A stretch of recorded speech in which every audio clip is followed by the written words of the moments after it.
Good morning, good afternoon or good evening, and welcome back to Salvage Rescues and a brand new project. As you can see behind me, we have a Fiat 500 mild hybrid, frontal damage. The rest of the car looks okay. It is actually a Cat S.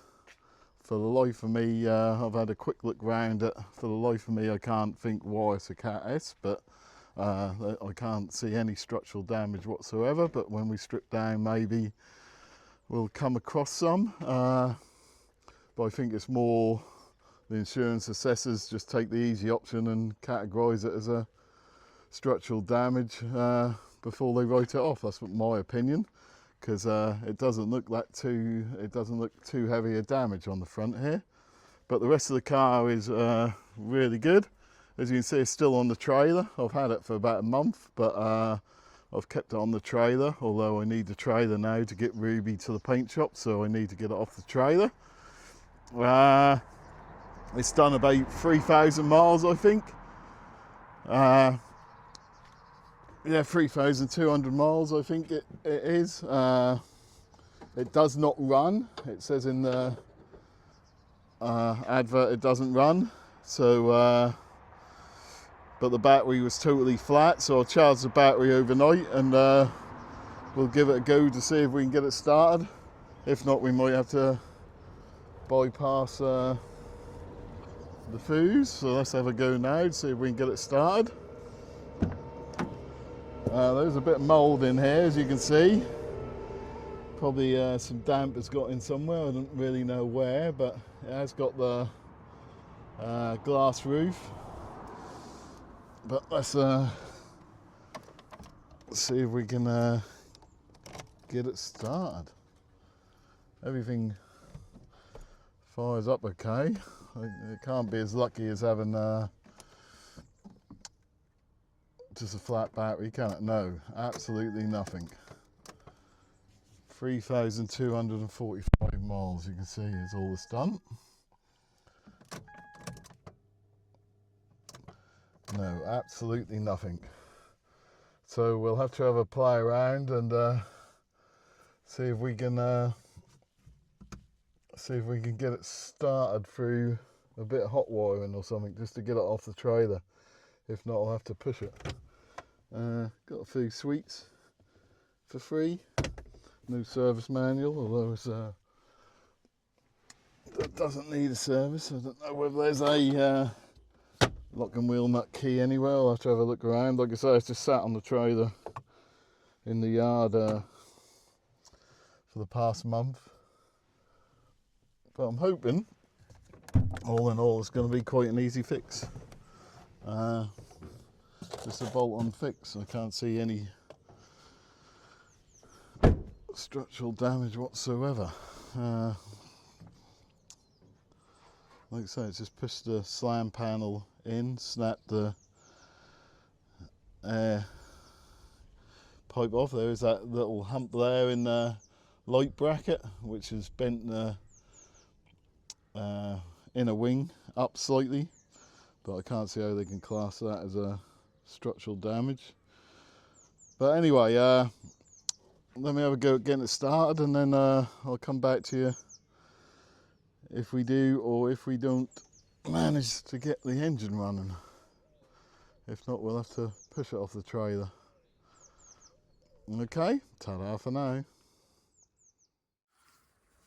So we're scanned for fault codes, and the only one I can see is rate sensor invalid.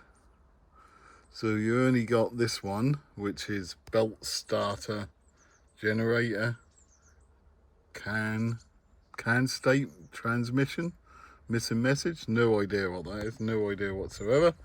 So we clear all fault codes and see if it comes back.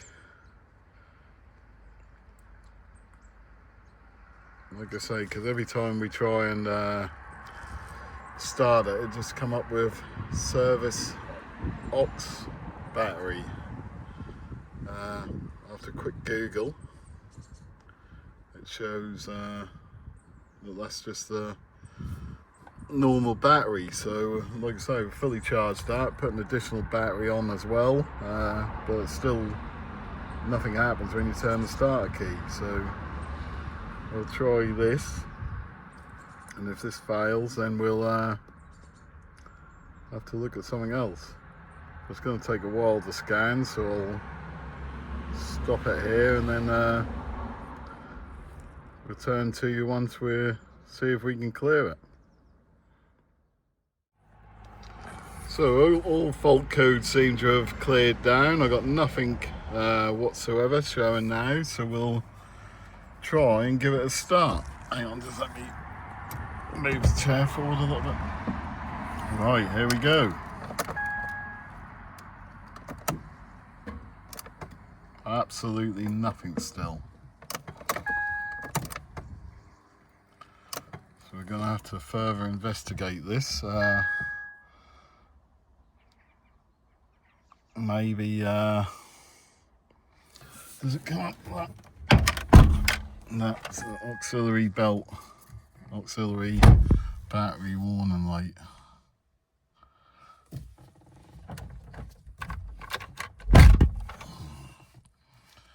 Still, yeah, there it is. Service auxiliary battery.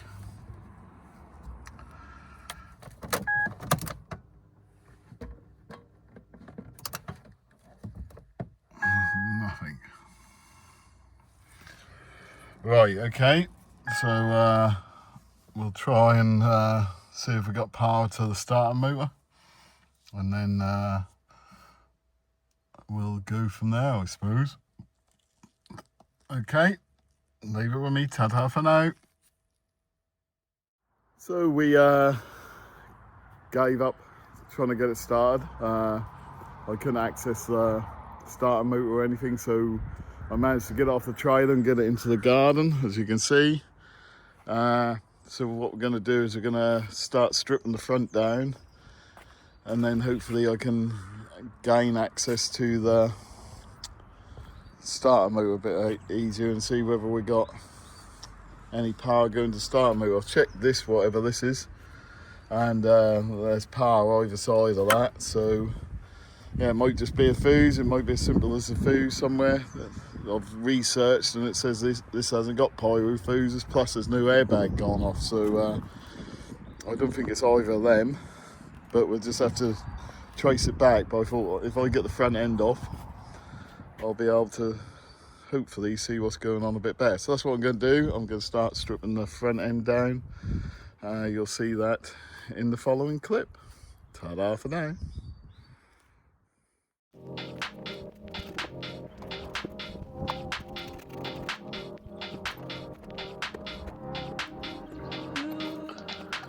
So the bumper was held in position with 3 T30 screws along the bottom, and then there's one in each wing as well, along with 2 crosshead screws what hold on to the inner arch liner.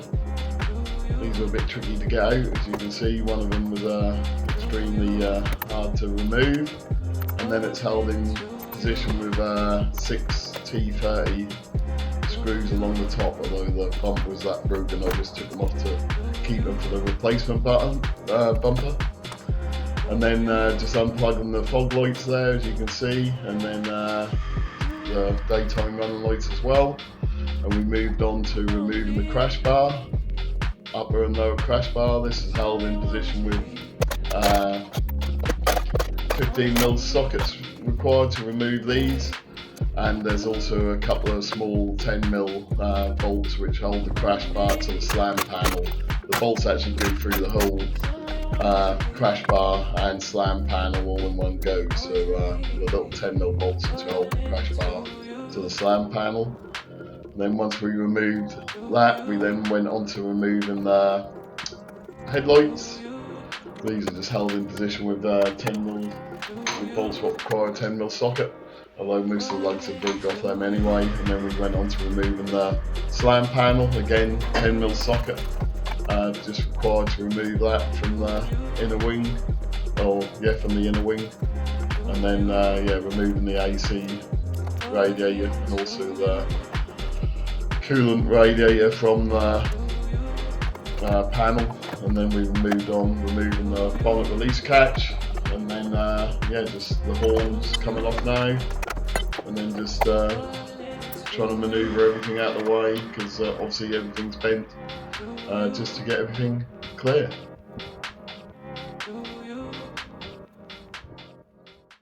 Right, so a bit of an update. I finished stripping off the front. The aircon rad was burst anyway, so I didn't have to have the aircon fluid removed. That had already leaked out. Took off the slam panel, and then I found that this part of the, I don't know what it's called, if it's an alternator or the starter motor, but anyway, this end part had slightly moved off, so I pushed that back on, and also the belt had got twisted, what comes from the water pump and crank, so I took off the belt tensioner, untwisted it. It is split somewhere. I can't see where the split is at the moment, probably tucked up in there somewhere. It is split, so I'll need to get a new belt as well, but I think that will solve our issue, fingers crossed. So yeah, otherwise I'll have to get a new, do anyone know what they're called? Are they, because like an alternate, because it's a hybrid, I think that's the starter as well. So anyway, we'll jump in and we'll see if that has resolved the issue. Hopefully it should have done. Right, let's jump in.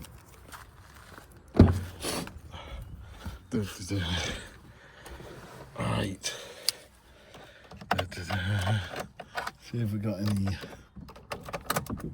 warning.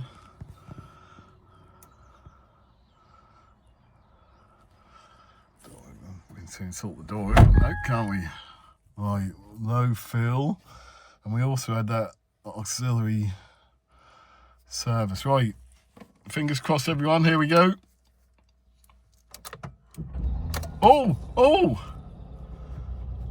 Oh, she's going. Oh my God, she is actually going. So it was just that then. So that must act as a starter motor and alternator then. Oh, how brilliant is that? Really quick fix. It looks like the water pump isn't going round though to me. Maybe I'm wrong. Maybe it's an optical illusion. Oh yeah, it is going round, sorry. Yeah, so I just need to get a new belt. And then I think we'll be okay. So what I can start doing now is ordering all replacement parts. I was a bit reluctant to order them until let me turn it off, we've got the cooler, no we.